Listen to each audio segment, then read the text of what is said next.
বন্দ্যোপাধ্যায় তাকে চতুর্দিক দিয়ে এবার আস্তে আস্তে কোণঠাসা করা হচ্ছে। মালতী দেবী যার পা বাদ গেছে তাকে কালকে স্বাস্থ্য ভবনে নিয়ে আসার পরে তাকে দিয়ে একটা এফআইআর করানো হয়েছে। অন্যান্য আর্থিক দুর্নীতি আর মানুষের জীবন নিয়ে ছিনিমিনি খেলার মধ্যে হেলেনেবেন ডিফারেন্স রয়েছে, অর্থাৎ ভাইপো আরো দীপা। দেখুন, কেউ কাউকে কোণঠাসা করছে না। যারা আজকে ক্ষমতাকে অপব্যবহার করে মানুষের জীবন, ধন, সম্পদ, প্রাণ নিয়ে টানাটানি ছিনিমিনি খেলেছেন, তাদের তো শাস্তি পাওয়া উচিত। কেউ প্রতারিত হয়েছে, সে যদি কমপ্লেন করে তার সে অধিকার আছে, আর সরকারের দায়িত্ব আছে এটা খোঁজ খবর করা। সেটাই প্রক্রিয়া হয়েছে। এরা আজকে ক্ষমতাকে এমনভাবে ইউজ করেছেন, ডাক্তার ছাড়া যে কেউ তাকে প্রেসক্রিপশান দিচ্ছে। আমাদের মাননীয় স্বাস্থ্যমন্ত্রী গেছিলেন, তিনি কি বলেছেন যে এই যে প্রেসক্রিপশান দেখে মনে হচ্ছে ডাক্তারের লেখা নয়, কে লিখতো? তার পরিণাম হয়েছে আজকে একটা মানুষের একটা পা চলে গেছে।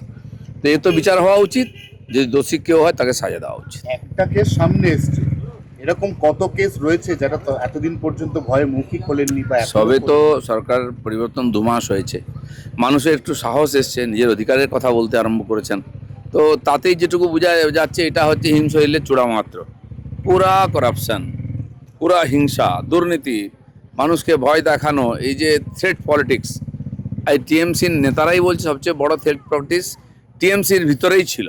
কথা বলতে দেওয়া হতো না, চমকানো হতো। তো তারা আজ ন্যায় চাইছে, তার জন্য ন্যায় বিভাগ আছে, প্রশাসন আছে, তারা দেখবে।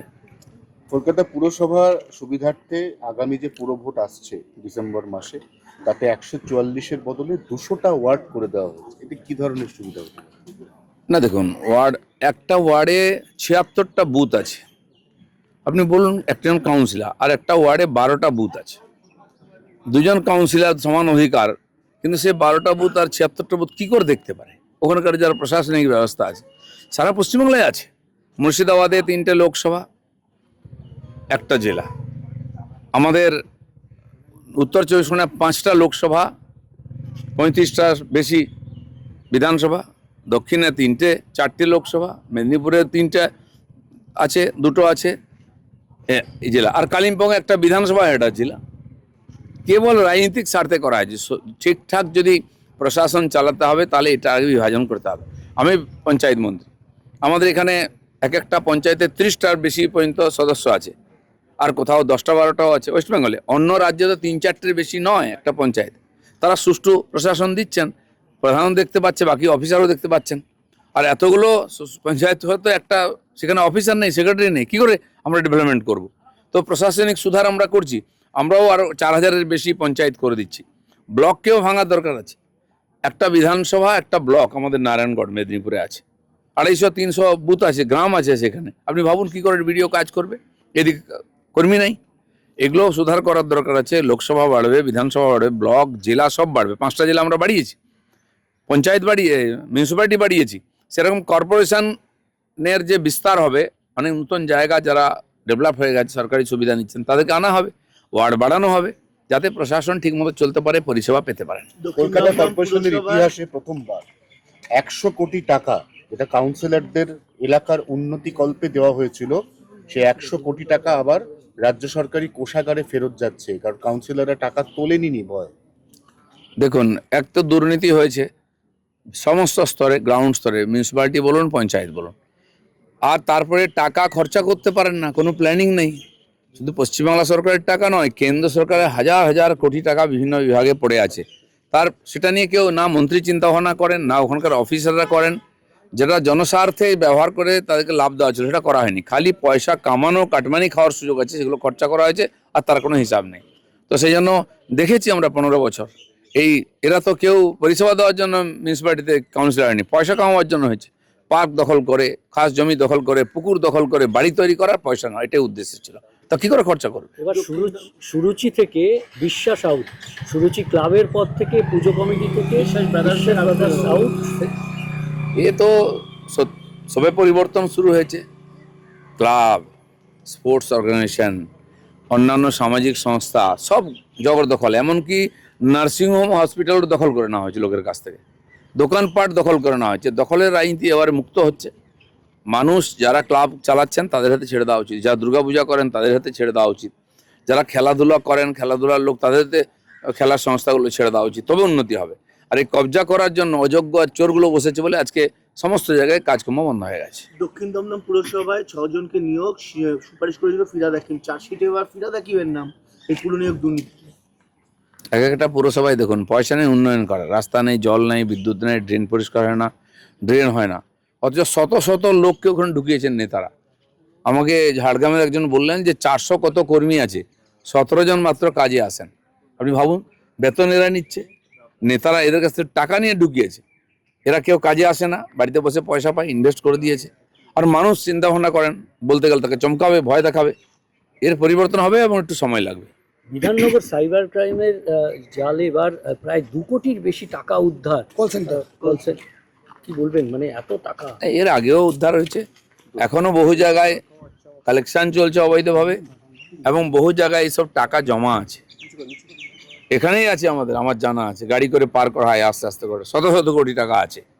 তো সময় হবে যখন সংস্থাগুলো করছে, তারা খুঁজে বার করছে, বার হবে, কাউকে ছাড়া হবে না। দেবরাজের 150 গ্রাম সোনা উদ্ধার ব্যাংকের লোকালে। সব্যসাচীর পর এবার সোনার মালিক দেবরাজ। দেখুন, অনেক সোনার ছেলে মেয়ে, অনেক সোনার নেতা পশ্চিমবাংলায় তৈরি হয়েছে।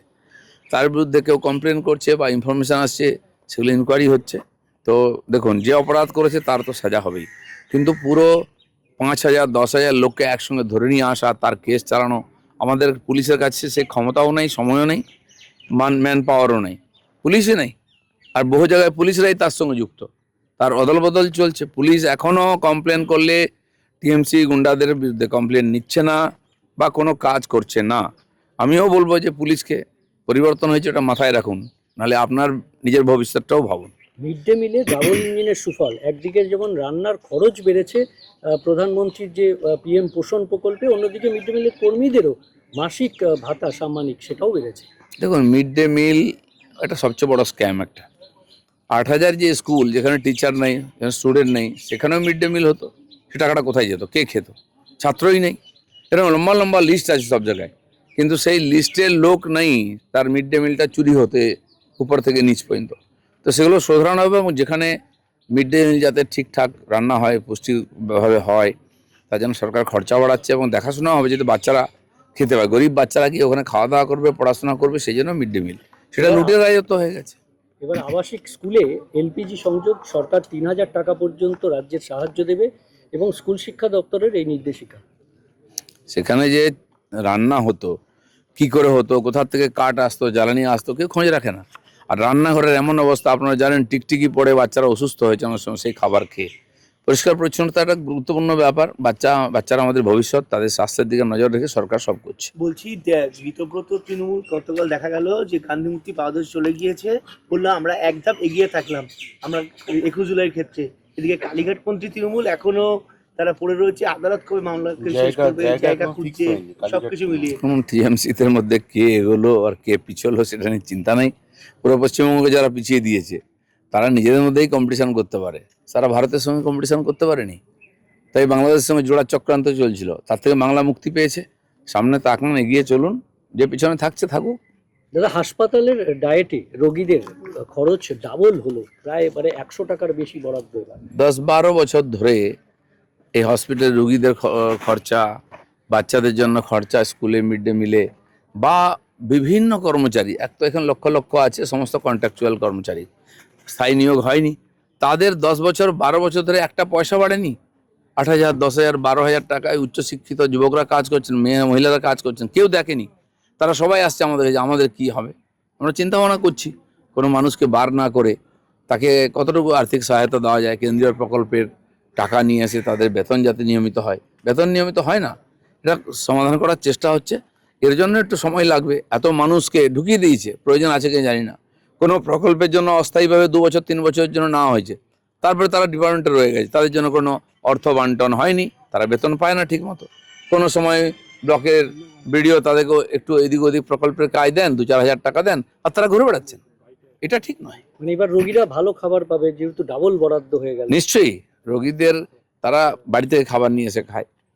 এই 54 টাকায় সে কন্ট্রাক্টরও কি রাখবে, রাঁধুনিকে কি পয়সা দেবে, কি সুরুচিকর খাবার খাওয়াবে, এটা কেউ ভাবেনি। আর তারপর থেকে আবার চুরি হতো, শুধরাবে সব।